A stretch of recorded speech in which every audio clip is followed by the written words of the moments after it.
for good reason that the first miracle that Jesus ever performed was in the context of a wedding. In the Garden of Eden, when God had finished creating all the different types of creatures, there was one last thing left for him to do. Adam had no one to share his life with. And so God gave him a wife. When I do weddings at the nuptial blessing contains this line: the one blessing that we did not lose when Adam and Eve sinned in the garden was the blessing of marriage. It was a one gift of God not washed away by the flood. In many ways, it's the primordial sacrament, the original sign of man's destiny with God. In the Old Testament, we heard it in Isaiah today, God's favorite image to describe the relationship that he wants and that he will have with his people Israel is that of marriage. He calls Jerusalem and Israel his bride, which is why when they're unfaithful to the covenant, through the mouths of the prophets, he calls them a harlot. You see, sin isn't about breaking just some kind of rule. When we are unfaithful to God through sin, we are unfaithful to the holy desire of God to be united with us forever. Right?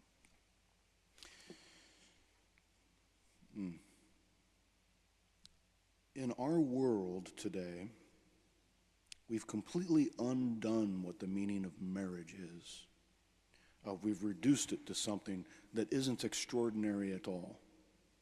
We can give it up whenever we wish, no-fault divorce. We can just walk away from it because we're not happy. Of course, this walking away won't ultimately lead to your happiness. It's infected the whole society and the way that we look at things. Once we've lost the understanding of the great glory and beauty of that vocation to marriage, that misunderstanding overflows into a whole bunch of other things. And so what are we left with? Well, premarital intimacy, cohabitation, no-fault divorce, contraception, abortion. All of these things are interconnected. There's a kind of good news. The divorce rates are falling, but it's because of a bad reason. People aren't bothering to get married anymore. If marriage is a sacrament, then it's a sign, and signs point to something, right? All of the sacraments point to the same reality, the kingdom of God in heaven. They're what drives us to get there. The Catechism takes priesthood and marriage and puts them under the same category. Sacraments at the service of communion. What does that mean? Well, for me, it means that my priesthood isn't about me. God did not call me to be ordained a priest because he thinks I'm a neat kind of guy and really likes me in a special way. He called me and gave me this gift so that I might serve his people. And in the same way, marriage functions as a sacrament of service. In other words, wives, your marriages are not about you. They are entirely about your husband and children, if God's blessed you with those. Husbands, your marriage isn't about you. It's about cherishing and loving your wife and serving her. You're meant to get each other to heaven. That's the purpose of it, right? Just like the priesthood. We're also meant to be signs in the world, right? If you follow the news at all, you know the priesthood is going through all kinds of scandals. We're not alone in this. You married people are right there along with us.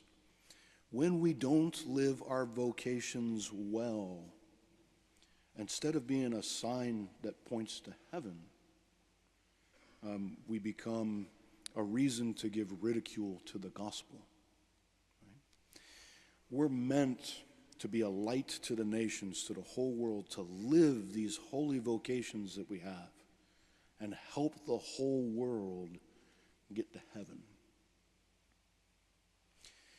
There was a time, maybe about 50, maybe as far back as 100 years ago, where the idea is if you really loved God and he really loved you, then become a priest or a nun, right? And if you're not called to that, well, there's a door prize for showing up, right? It's called marriage. It's a nonsense way to think about a holy sacrament. Marriage is for this world, and so there will not be marriage in heaven. And sometimes people don't like to hear that, right? But my priesthood won't be the same in heaven either. In heaven, I won't say Mass. I will no longer consecrate the bread and the wine. I won't anoint any sick because there aren't any. I won't celebrate funerals. I won't baptize anyone, right? All of those things are for this world. The sign gives way to the reality. When we come into that forever union with God and that place where there is no sin and no death, we have everything that our hearts has longed for. But in the midst of this world, the way that we live marriage and priesthood is meant to be a sign, just like that first miracle at Cana. Because of the sign that Jesus worked, his disciples began to believe in him.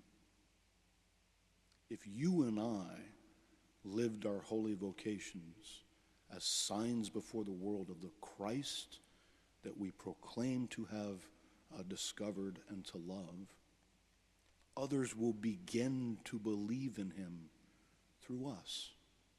That's worth noting. Now, it's worth saying something about what happens when it all goes wrong. I come from a broken family. I understand what it's like to live in that way. I don't think there's ever a husband or a wife on the day of his marriage that intends to be unfaithful or abandon their families. Those things sometimes happen because we're weak in the face of sin.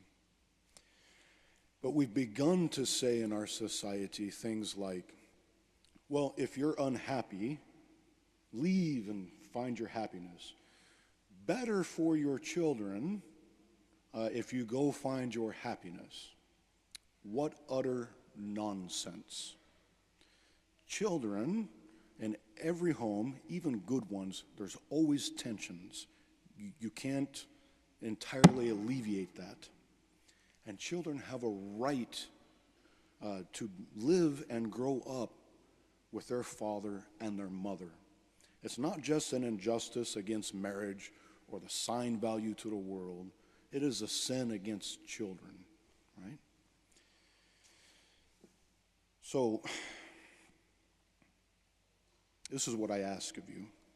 For those of you who are married, give thanks to God for the great blessing that he gave you in the sacrament of marriage. Right? Pray for the next generation. My generation, I'm 44, we just wait forever until we make commitments to anything or anyone. Pray that they will begin to glimpse the great call that marriage is, how beautiful and wonderful it is in the midst of the world. Pray for them to open their hearts to that call and answer it with love and fidelity. And then don't forget to pray for those who have troubled marriages, who are suffering under all the forms that sin takes, and those who have experienced the breaking of a marriage. Pray for the children and for the spouses.